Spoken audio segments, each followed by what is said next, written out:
والله العظيم اما وقت ببقى فاضي فيه بنزل اتمشى في الشارع واتفق ان انا همشي لمده ساعه. الساعه دي وانا ماشيها بقعد اقول الحمد لله يا رب على نعمه ان مفيش مشاكل، الحمد لله يا رب على نعمه الازمه اللي انا مريت بيها وعدت، الحمد لله على نعمه الصحه، الحمد لله على حاجات كتير. من كتر ما احنا الفنا النعم ما بقيناش حاسين بيها.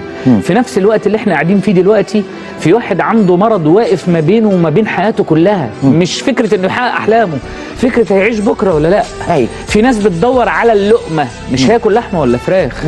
في ناس بتدور على يقول لك اضحي باي حاجه بس ابني اللي ربنا اختبرني فيه يرجع.